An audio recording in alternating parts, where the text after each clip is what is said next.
Hi everyone. Today I wanted to show and share, how we can change out the bearings that are press fitted or glued to the spinners.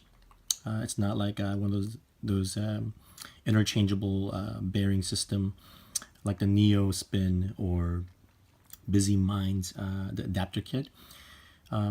This one actually is a zero feud aluminum compass, and before I undo the buttons, and these are actually custom buttons from Matt Costello. He does an amazing job, and these are actually meant for stubby, which is ordered and on its way. So this one, when I got from Rick, it just was really loud, and I thought it was the material being so light and taking in more vibrations, but it spins great, but it's really really loud. It doesn't feel very smooth. So I wanted to change out the bearings on these to a new bearing. And right now my favorite bearing is the one drop R188. I think these are R188 hybrid bearings. So you can actually try to clean this up, and I actually did try the alcohol. I tried the ultrasonic cleaners, but it just did not help at all for whatever reason. So I'm gonna be changing the bearings, and I've done some research, and I asked a lot of people, and the great community at the Spin Space, they were able to give me a lot of great ideas. So I'm going to be showing people how you can change the bearings yourself instead of sending it out to the makers. If you can actually purchase the bearings from manufacturers, full ceramic, or you can get the one drop bearings or hybrid ceramic. And if the bearings are damaged, or if it's the balls are jagged and it's just not repairable, you can actually just change out the bearings and pretty much get a new spinner, right? So basically you take the buttons out, and these are the items that you'll need. Number one, you should buy go to Home Depot, and I was able to buy this PVC pipe. It's part of like some sort of a piping kit, and I try to size out something that I can put it on, and I don't want to use anything metal because this could scratch our very expensive spinners. So this is made out of plastic, and it's not going to really scratch or put any sort of indentation with some pressure that we're going to be applying to this. And this is hollow, so that when you put the drill bit in there, it will go through, and the bearing will fall through. So I bought this, and I don't know what size it is. I think you guys have to just eye it. This one is actually 3/4 inch by 1/2 inch reducer bushing. So maybe you can find that on Home Depot. And I was also able to find Husky 8mm socket. And this particular socket is basically just big enough to cover the outer the outer edge instead of the middle, because if you do the middle, it's gonna just take the middle part out and take the balls out. So you want something that's gonna actually hit the outer edge, but you don't want it too big because that could dent the surrounding edge of the spinner. You don't want it to be too big because this could also get stuck. So I think if you do like 9mm, it would be too big. 8 is perfect. So buy an 8, which will stand just right above this thing, and we'll use a drill press. You can use a C-clamp, but drill press is good because it provides a flat surface. And the one that I purchased was Simply Better Simple Drill Press. It was not that expensive. It was less than 20 bucks. It was like 15 bucks or something. And it looks like this. This is the middle object, and basically it's a table vise that you can use the handle here. You screw it, and then this clamp will go up and down. Okay, so you need that. You'll also need a toothbrush, and I'm using a thread locker, Loctite, and I'm using color blue, which is like medium strength. You don't want something that's too light or too strong, otherwise you're gonna have to heat up your spinner and melt the glue, and it's gonna be really difficult to take it out in the future. So this is what you want to have handy. So the first step is you make sure you place this right in the middle, so the bearing will fall directly into this inner tube, and you place it lightly. And I thought about maybe putting some sort of extra rubber or like a soft cloth cutout, but I realized it's really not necessary because this plastic is very, very soft and it's not going to make indentation, and these bearings are not put in with really hard pressure. It doesn't take too much pressure to take them out. So you place it like this. I'm not sure if the camera can catch that. And then, let's lift this up a little bit more.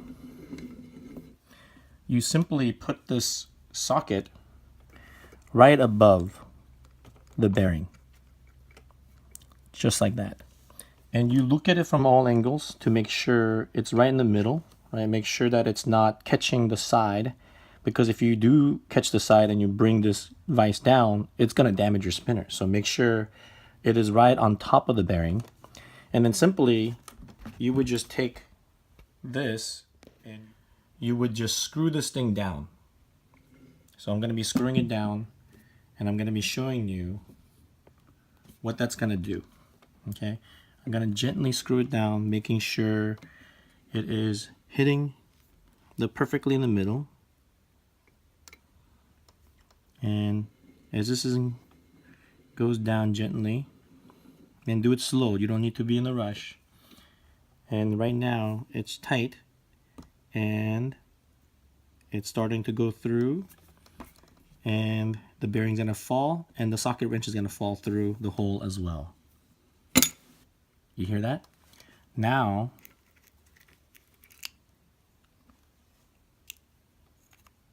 this is hollow.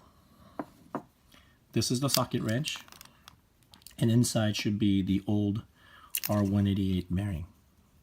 And sometimes the makers will put glue or Loctite, so you can clean this up and you can throw this away or recycle it for a garbage spinner, a cheap spinner. So you would want to use some sort of like a toothbrush. So you notice over here inside there's some gunk in there. You can use a toothbrush to clean it up. You can put it through the water, and I would just clean this up a little bit. Okay.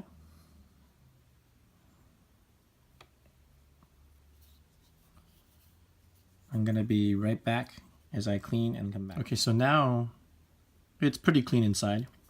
I cleaned it out, and all you need is a little bit of Loctite, and you can put it outside of the new bearing, or you can put it inside. So I like to just put it inside. So carefully, just very little dab is all you need. You don't need a lot. You don't need to cover all the surface, because this tight fit bearing will spread out the Loctite pretty evenly. And you definitely want to close this cap when you're done, so you don't squeeze it out and ruin everything. So once you see a little bit of Loctite on the side, and I would like to have a Q-tip in handy so I can clean up later on. So we'll put this on top of that PVC pipe again, and then this time we will actually place the new bearing. Now this is the one drop R188 bearing, the really, really smooth bearing you can purchase from One Drop website. I bought a pack of 10, so I can convert some of my spinners with these bearings. And you want to make sure everything is nice and even. You don't want it to be lopsided, just nice and even. You can get it started a little bit. And then you place the socket right above. And we do the same thing, except we're not going to go all the way through. We're going to carefully watch where the edge, the tip of the bearing is. And we're going to make sure that is flush in line with where the bearing body starts, because we don't want it to go through too much. We don't want it to be too short and it will stick out. So very, very slowly, I'm cranking it up really slowly now. I'm turning the wheel very, very slow. We still have a little bit to go. You can hear the sound. I think I'm pretty close, maybe what? So I'm gonna check if this is done properly. I might need a little bit more. Take this one out, we'll get a good look. Looks pretty good here. I think I can go maybe one more turn, one more turn, and we're pretty much done. Very slow. There you go. I think we're good right there. So we'll look at it from this side, and we'll clean up the Loctite, because we definitely don't want these to go into our bearings. That would be the worst thing that can happen. Doesn't matter how good the bearings are. These would completely ruin your bearings. Alright, no matter how smooth they are. I mean, just imagine putting Loctite inside the bearings, and thank God these are actually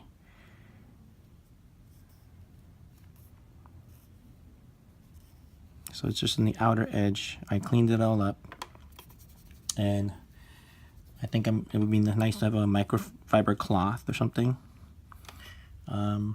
Wipe this down. And I'm gonna bring the microfiber cloth.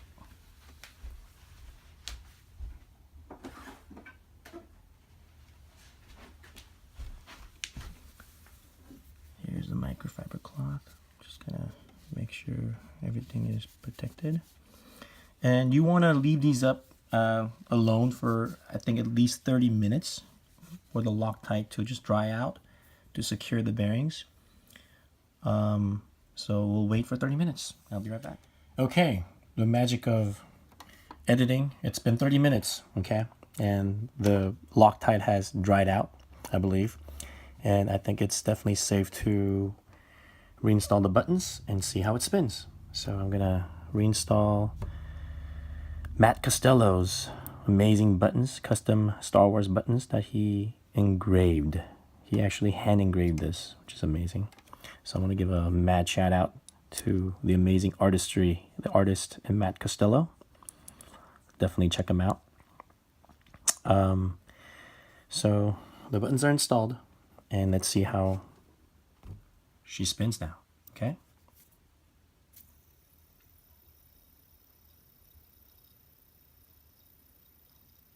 You hear that? Let me get a little bit close. That's how smooth this baby is now. Smooth as butter.